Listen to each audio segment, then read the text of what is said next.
Shortly after 1 in the morning, Hitler wanted to know if there were any fresh reports from OKW. There were none. 2 hours later, around 3 o'clock, a long-awaited radio signal arrived from Keitel, which extinguished any remaining shimmer of hope. The attempt to break the encirclement of Berlin had come to a halt. Upstairs, they had to send another signal. Dönitz must take immediate action against all traitors ruthlessly and as soon as possible. It was not until much later, around midday, that the Berlin city commandant, Helmut Weidling, reported that the Russians were in immediate proximity to the government district. Suddenly, Hitler came shuffling along the corridor to my telephone switchboard and stood in the doorway. I rose, assuming he had a job for me. He looked me in the eyes. His gaze was lusterless but clear. Nevertheless, it was not the old Hitler gaze. I had the impression he wanted to communicate something private. Before I could think how I should respond if he spoke to me or offered me his hand for the last time, he turned away without a word and shuffled back to his room. In a way relieved to have avoided an undesirable scene, I resumed my seat at the switchboard. Now it would be soon. Towards 1500 HRS, I heard a quiet murmuring in the corridor. For the last time, I heard Hitler's voice, and I also heard Günscher, Goebbels, Linger, Bormann, and perhaps Axmann, but now I am no longer so sure. Hitler was speaking quietly and unexcitedly. I pricked up my ears but could not understand anything precisely and had to concentrate on my work. Telephone calls were coming in all the time.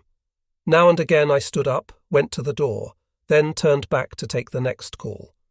I caught a last glimpse of Hitler as he disappeared into his study. Eva, now his wife, followed him. She looked pretty in her dark blue dress with a bright white frilled collar. She rode out the last hours of her life differently from others who saw their end approaching. For me, she is the only one who went truly nobly to her death. In any case, Eva lived until death. She had married a dead man in a mortuary. Günscher closed the door behind Eva and Hitler, and then came over to me. The boss does not want to be disturbed again. The small farewell party broke up. The Goebbels couple and Generals Burgdorf and Krebs were among them, Frau Manziali and Hitler's secretaries. Traudl Junger almost rushed past me. Günscher whispered to me that the bosses had taken his leave of him with a handshake and released all soldiers from any erstwhile oath sworn to the Führer. Now it was still, dead still. Besides Henschel, there was an RSD colleague with me at the telephone switchboard. Günscher had asked him to stand by ready for the burning. I had already been informed that under all circumstances, Hitler wished his body to be consigned to the flames. Günscher told me.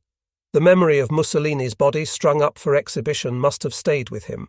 For that reason, the funeral pyre seemed very important. We waited. For what? Hitler had asked Haase about various ways to commit suicide, sparing oneself unnecessary suffering. Which would he choose? We all thought he would shoot himself. It was soon clear to us that we would probably not hear anything. The diesel motor in the adjoining room was far too loud. I was nervous. Not for Hitler, or not exclusively in any case. I whispered with Hannes Henschel. During the lunch break I saw Gestapo Müller in the new Reich Chancellery, accompanied by 2 high-ranking SS officers, all still in full uniform. Hannes, what in heaven's name is he doing here? Müller never came into the Reich Chancellery. I had never met him there even once. Were all eyewitnesses to be eliminated? What if the bunker had been so constructed that if necessary the whole thing could be blown up? Was the bunker provided with a time fuse installation? Henschel had been present when they built the bunker, and so I asked him, Hannes, be frank with me. Can the bunker be blown up? Whatever next, he said, trying to calm me. Everybody was listening, but all we could hear was the humming of the ventilation system and the droning of the diesel generator. Nothing could be heard of the fighting above. Waiting. We had already been waiting since the 22nd of April. Gretz was accompanied by some men from Monke's company. After a while he came back and I put the cable end into one of the free points. The line is dead, I announced regretfully. Gretz checked it for himself and nodded. I'll go back over to them. It was not long before he returned and told me the reason why the first attempt failed. The cable wasn't earthed. I plugged in the cable again, and this time I heard a Russian voice on the other end. "Moment, moment," I said, and connected the call to General Krebs, who was fluent in Russian. Before the war, he had been the military attaché in Moscow. Out of curiosity, I listened to the entire conversation but understood nothing. I spoke no Russian, something that would soon change. Apparently, Krebs agreed a meeting with the Russian general. After that, there was a situation conference and a long discussion on what was going to be said at the negotiation. I needed to have something to eat, having postponed my lunch break repeatedly. "Eat now?" "Yes. In any case, get away from here." I called the new Reich Chancellery and told Unterscharführer Retzbach to come down and relieve me. As soon as I had hung up, I heard somebody shouting, "Linger, linger, I think the time has come." Bormann or Goebbels, I'm not sure which, was calling for Hitler's valet. One of them must have heard something. At the telephone switchboard, nobody had heard a shot fired. I took a few cautious steps from my room into the corridor. Linger pushed me aside from behind, barged past me hastily. I do not know if he came from the washroom or the steps from the antebunker. Deathly silence. Linger placed his ear to the door of the anteroom. He and Günscher opened the first door to the anteroom. They advanced slowly to Hitler's study door. Nobody drew breath. The second door was opened. I took a few steps forward and craned my neck. I looked for only a few seconds, but I have never forgotten what I saw. My glance fell first on Eva. She was seated on the sofa with her legs drawn up, her head inclined towards Hitler. Her shoes were under the sofa. Near her, I cannot remember whether on the sofa or the armchair near it, the dead Hitler. His eyes were open and staring. His head had fallen forward slightly. I saw no blood. I shrank back. All I wanted to do now was get away. Retzbach was in the corridor by the telephone switchboard, having answered my call at once. I heaved a sigh. Hitler was dead. Retzbach had come. I had been relieved and had a reason to leave the deep bunker. In hurrying past, I called to Retzbach that I had to go upstairs quickly to make a report to our commander Schadler. I rushed up the stairs, strode through the antebunker, ran along the bomb-damaged Kannenberg alley. Then I stopped suddenly. Hitler, the Führer, was dead. I had to return immediately, see what happened now. I did not want to miss anything. Back at the threshold of the study, I saw that, meanwhile, they had laid Hitler out on the ground. Standing outside, I made way for the Führer for the last time. Linger, Günscher, Kempker, and an RSD man I did not recognize wrapped him in a grey blanket and carried him past me. The blanket was too short to cover the body, and Hitler's shoes projected out from below it. Goebbels stated that he would now take a long walk around the gardens until he was killed by the shelling. I went back to Retzbach to tell him I was going up again. He called after me that I should hurry. He looked distinctly unwell. No wonder. Our commander Franz Schadler remained totally calm as I delivered to him the news of Hitler's death. His features were as if carved in stone. He murmured only and told me to return at once to my workplace. I made a detour through the kitchen, but found I had no appetite. I burnt my service identity document in the fireplace, where the field kitchen vat hung over it. My yellow open sesame was now a worthless piece of a paper, and soon would have been a deadly one too. The bunker corridor was empty again. Retzbach received me with the words, "So the boss is burning now." For a moment I had the mental image of my service document flaring up in the flames. "Go up there, if you like." He nodded towards the garden exit. "No, I'd rather not. You go," I replied. "I'm off then." Retzbach said that more to himself than to me. As if in a trance he stood, said something to take his leave and went away. I never heard anything from him again. Henschel and I sat together by the telephone switchboard. We just sat, not talking, not moving, paralysed with anxiety. I imagined hearing the tread of the death squad's boots sent below by Gestapo Müller to shoot us. I released the safety catch of my pistol. I do not know how long we sat there, but Müller never came down. After a while, Günscher joined us and reported quickly on the burning. It had to be done quickly. It was more than just laying out the bodies, pouring petrol over them and lighting it, and it could not be done under permanent artillery fire. One should at least have dug out a small depression, I told Günscher reproachfully. He merely shrugged his shoulders. Finally, those remaining gathered in the corridor, Monka among them, and Goebbels, of course. What now? Soon we had a consensus. Negotiate with the Russians. We had to connect a line to their field telephones. Linesman Gretz appeared with a giant drum of cable, pointed to 2 plug points on the junction box and said, "Those 2 connections there, they have to be kept free under all circumstances. Now I'll go over to the Russians." The Red Army was already in Zimmerstrasse, not 400 meters away. Early that morning, Krebs went with some of Monka's people to a place determined by General Vasily Chikov. Goebbels kept phoning Lieutenant Colonel Johannes Seifert at the Gau HQ. He was the sector commandant of Zitadelle, under Brigadier Erich Barenfanger, the commander of Defense Zone A, and General Rauch, responsible for Defense Sector Charlottenburg. My head was spinning. Krebs came back after about 4 hours. From what I could make out, the Soviets had insisted that the capitulation had to be unconditional. They had no interest in any kind of separate negotiation. Krebs handed over a piece of paper, which Goebbels studied indignantly. He would never sign anything of that kind, he shouted, and Bormann, Burgdorf, and Krebs agreed. This last chance was therefore gone. For myself, I still had a slight hope that Goebbels would let me go. Now that Hitler was dead, according to Hitler's testament, Goebbels was the Reich Chancellor and my new boss. There was no doubt that he would choose suicide now that we had the Russians' final decision. Therefore, what use was I here? Around me there were departures and escapes.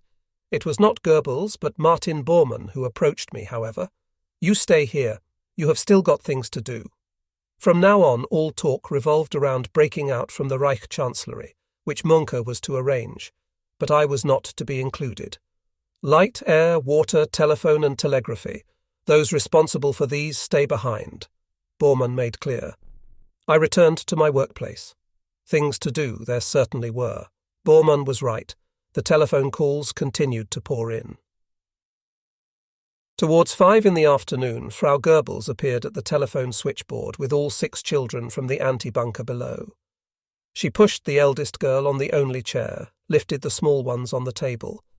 Magda Goebbels then began changing one after the other into the same type of long white nightdress. She herself wore a brown dress with white trim, hardly contrasting from her pallid face. She combed their hair and caressed the children gently. The 9-year-old Helga was crying.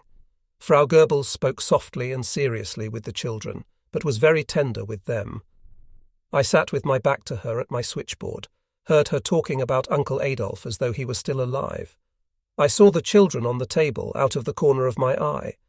I tried to concentrate on my work and kept the headphones tight over my ears, even when I had no calls. I knew that this was the final parting of a mother from her children, but I did not want to see it. Frau Goebbels was preparing her children for death. My telephone switchboard was the only place where nobody would bother her. Above in the antebunker, they were excitedly making up the breakout groups. There were civilians running about as well. Not much unsettled me in the sea of horrors except what was going on around me, which defied description. There I sat, until a short while ago the bodyguard of the Führer, Adolf Hitler, but I could not even protect these children. I busied myself with telephone calls, kept myself facing my switchboard. The whole thing lasted half an hour. Then Frau Goebbels went back to the antebunker with the children. I was still trying to rid myself of the thoughts as to what would happen upstairs next, when Goebbels's personal advisor Dr. Werner Naumann * entered my domain. "If he had his way," he said, indicating Goebbels's room with a thumb, "the children wouldn't be here at all." Naumann was certain that Goebbels wanted to have flown the children out, but had given in to the iron will of his wife. "How?" My voice broke, and Naumann understood.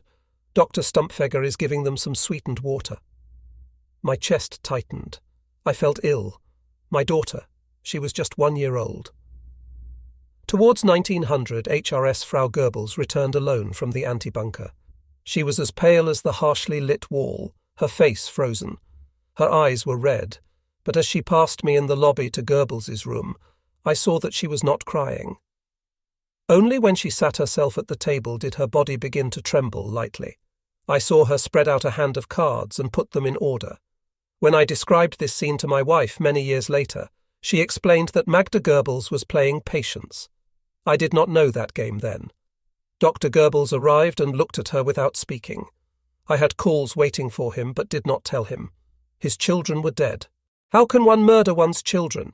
How can a mother murder her children? All 6. Mish, Mish, you are a fish. I could still hear their joyful children's voices as they teased me, jumping past. Such lovely kids. How often have I been asked later what I thought when Hitler was dead? Finally, I thought, finally. The most dreadful thing I experienced in the bunker was not his death. The worst thing was the killing of these children.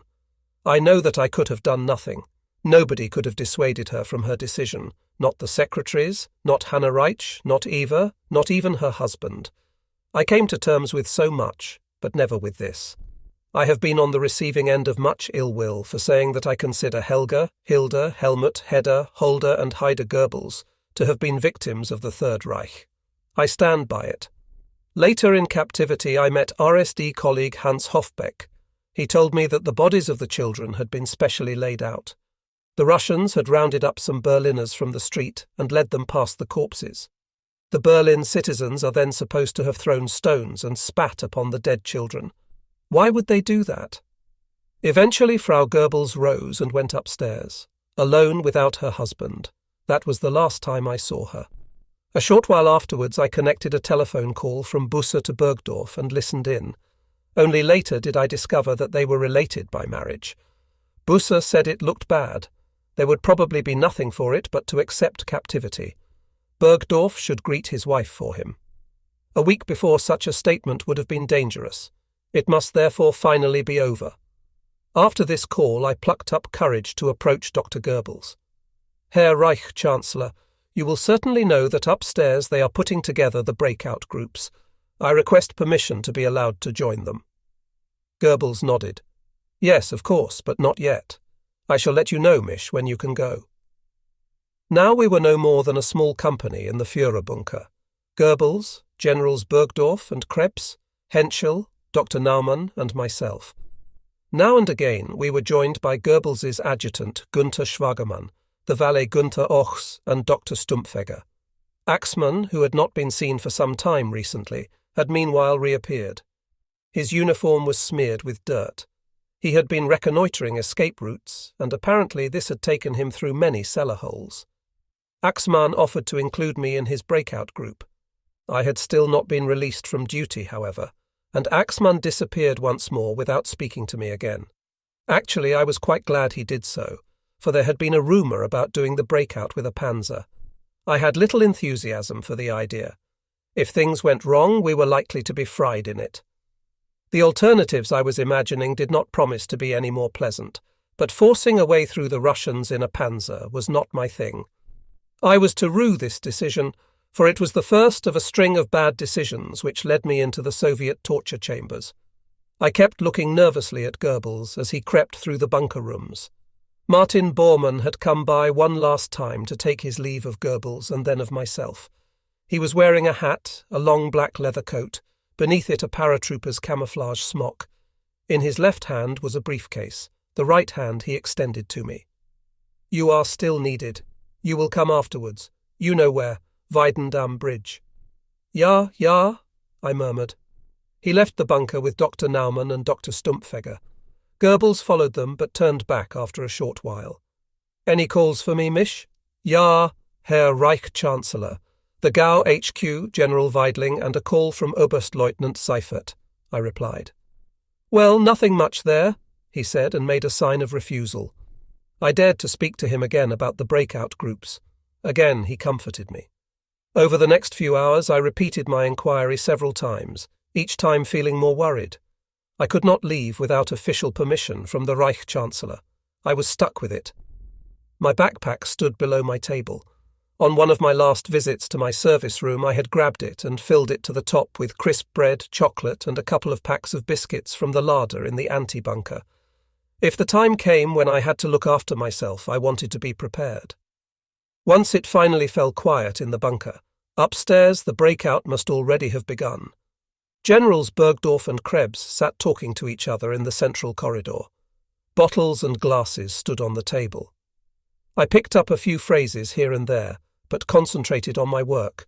Towards 2200 HRS, I received a call for General Krebs, which I put through to the telephone in the corridor. I could hear it ringing from my switchboard. Nobody got up. I asked the caller to hold the line and went out to see where the general was.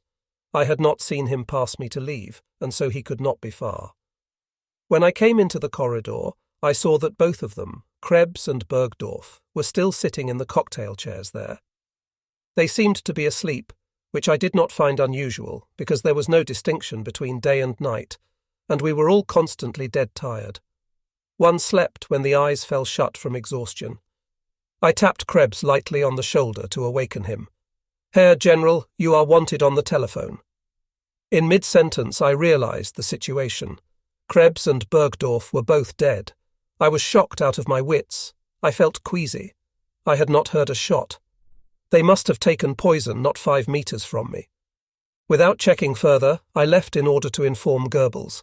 I had had enough of carrying dead bodies out. I remained at my post at the telephone switchboard and put through call after call to Goebbels. When I went out into the corridor later, RSD men had brought out the bodies of Bergdorf and Krebs, probably using the emergency exit to the garden.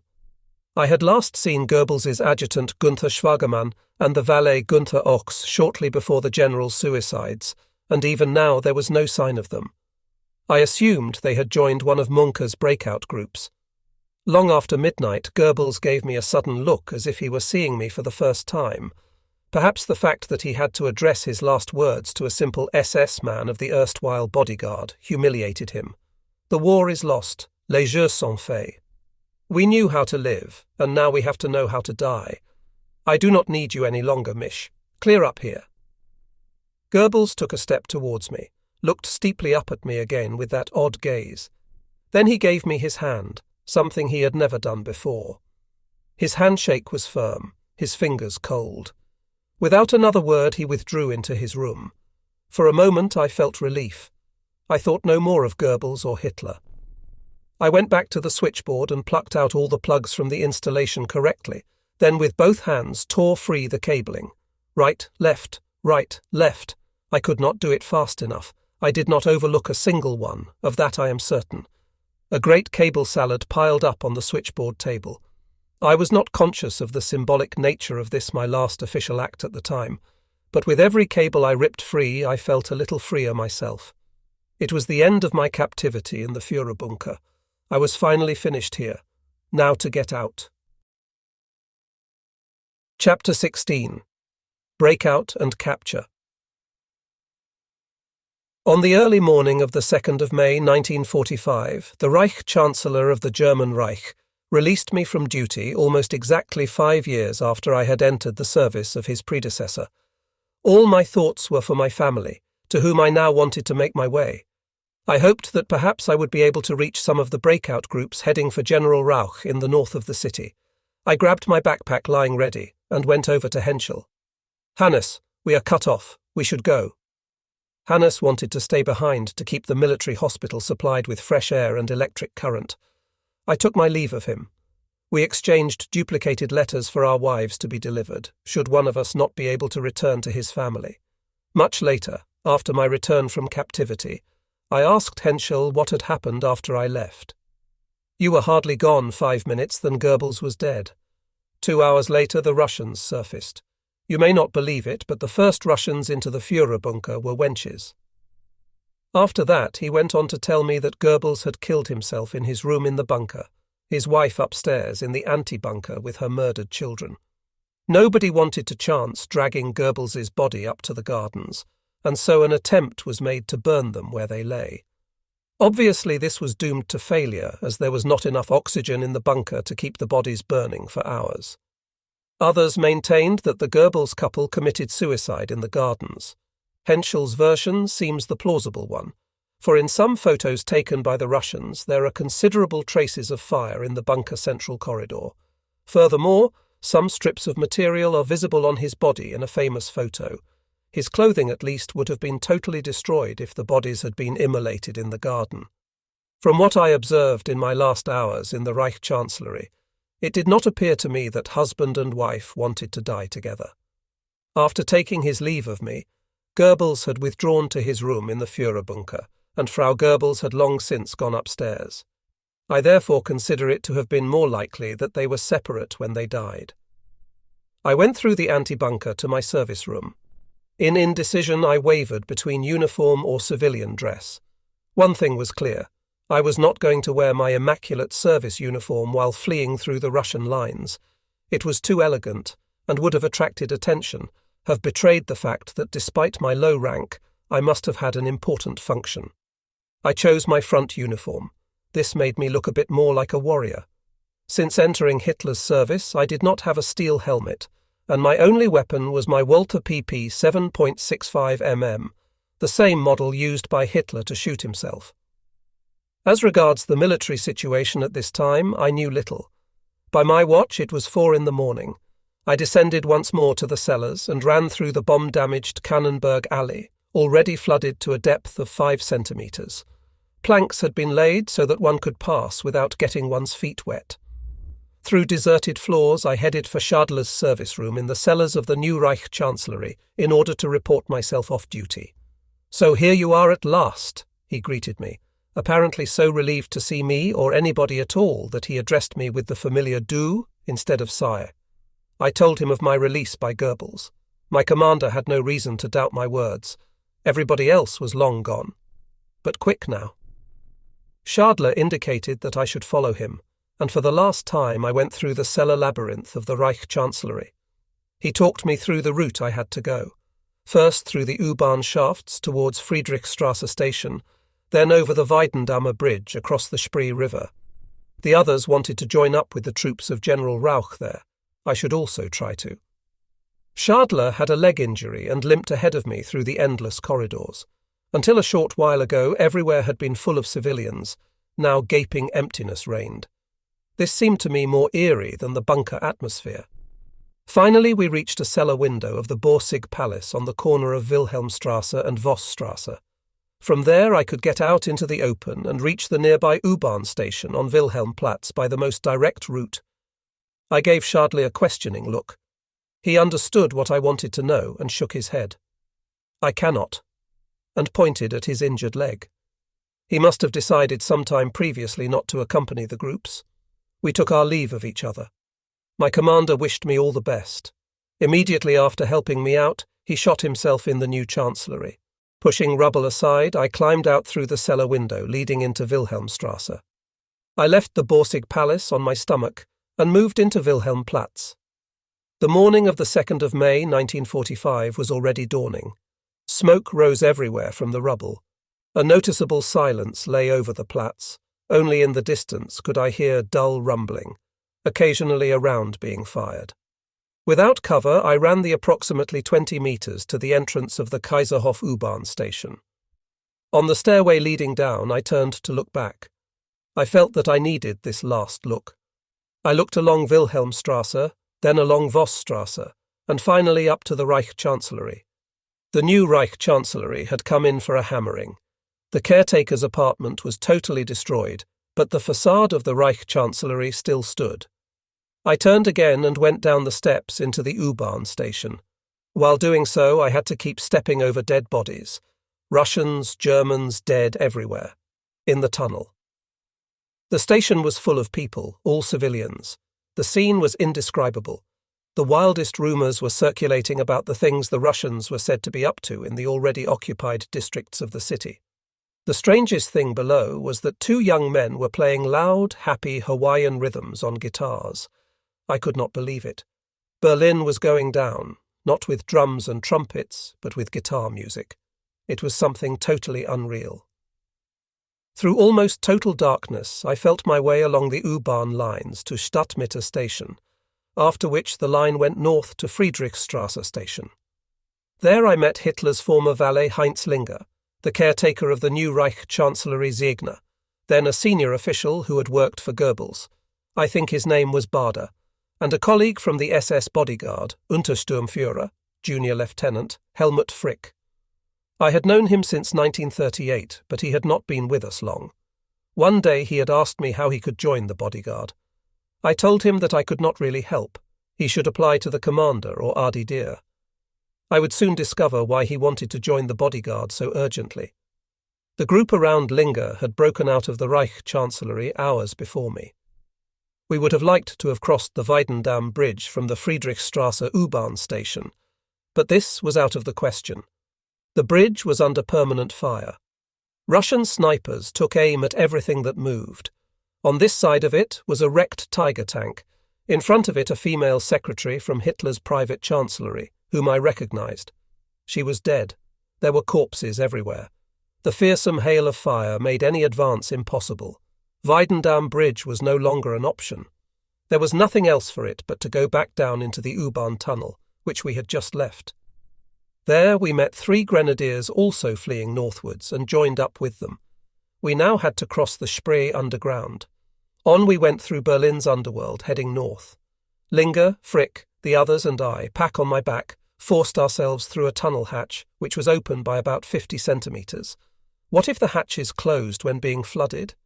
I kept feeling for my Walther PP. In the case of flooding, I preferred a bullet to drowning. We came to Stettinerhof station. After a few hundred metres more, we reached a spot where the tunnel roof had been penetrated by a bomb. The Russians were above the hole tossing down hand grenades every couple of seconds. These exploded with a stupendous noise. We attempted to estimate the distance in time between each and then sprinted for it. Live or die, only luck determined which. I looked around. Frick was no longer with us. Strange, he must have set off on his own. Psst! One of the grenadiers suddenly put a finger to his lips. Germans! We listened. We heard German voices. On the wall we discovered stairs that led up to a ventilation shaft. This was where the voices were coming from. Right, we'll go up, said another grenadier. He grasped the rails and went up first. Cautiously he reconnoitred the street through the bars of the shaft. Man, they are our people, he called out in joyful excitement. General Rauch, I thought at once. Had German troops broken through the Russian encirclement around the government district and linked up with General Rauch's people? I was the last but one to climb up. Only Linger was behind me. A moment later I had scarcely raised my head than I felt a rifle butt poke me in the back. German soldiers who had broken through the Berlin pocket, not on your life. Hope had been father to the thought. The German voices that had led us to think they were General Rauch's people were those of Germans taken prisoner. It was the end of my breakout attempt. Swiftly I tossed my pistol into the darkness below. We were in the hands of the Russians. On the early morning of the 2nd of May 1945, the Reich Chancellor of the German Reich released me from duty almost exactly 5 years after I had entered the service of his predecessor. All my thoughts were for my family, to whom I now wanted to make my way. I hoped that perhaps I would be able to reach some of the breakout groups heading for General Rauch in the north of the city. I grabbed my backpack lying ready and went over to Henschel. Hannes, we are cut off. We should go. Hannes wanted to stay behind to keep the military hospital supplied with fresh air and electric current. I took my leave of him. We exchanged duplicated letters for our wives to be delivered, should one of us not be able to return to his family. Much later, after my return from captivity, I asked Henschel what had happened after I left. You were hardly gone 5 minutes than Goebbels was dead. 2 hours later the Russians surfaced. You may not believe it, but the first Russians into the Führerbunker were wenches. After that he went on to tell me that Goebbels had killed himself in his room in the bunker, his wife upstairs in the anti-bunker, with her murdered children. Nobody wanted to chance dragging Goebbels's body up to the gardens, and so an attempt was made to burn them where they lay. Obviously this was doomed to failure, as there was not enough oxygen in the bunker to keep the bodies burning for hours. Others maintained that the Goebbels couple committed suicide in the gardens. Henschel's version seems the plausible one, for in some photos taken by the Russians there are considerable traces of fire in the bunker central corridor. Furthermore, some strips of material are visible on his body in a famous photo. His clothing at least would have been totally destroyed if the bodies had been immolated in the garden. From what I observed in my last hours in the Reich Chancellery, it did not appear to me that husband and wife wanted to die together. After taking his leave of me, Goebbels had withdrawn to his room in the Führerbunker, and Frau Goebbels had long since gone upstairs. I therefore consider it to have been more likely that they were separate when they died. I went through the ante-bunker to my service room. In indecision, I wavered between uniform or civilian dress. One thing was clear. I was not going to wear my immaculate service uniform while fleeing through the Russian lines. It was too elegant and would have attracted attention, have betrayed the fact that despite my low rank, I must have had an important function. I chose my front uniform. This made me look a bit more like a warrior. Since entering Hitler's service, I did not have a steel helmet, and my only weapon was my Walther PP 7.65 mm, the same model used by Hitler to shoot himself. As regards the military situation at this time, I knew little. By my watch, it was 4 a.m. I descended once more to the cellars and ran through the bomb-damaged Kannenberg alley already flooded to a depth of 5 centimeters. Planks had been laid so that one could pass without getting one's feet wet. Through deserted floors, I headed for Schadler's service room in the cellars of the new Reich Chancellery in order to report myself off duty.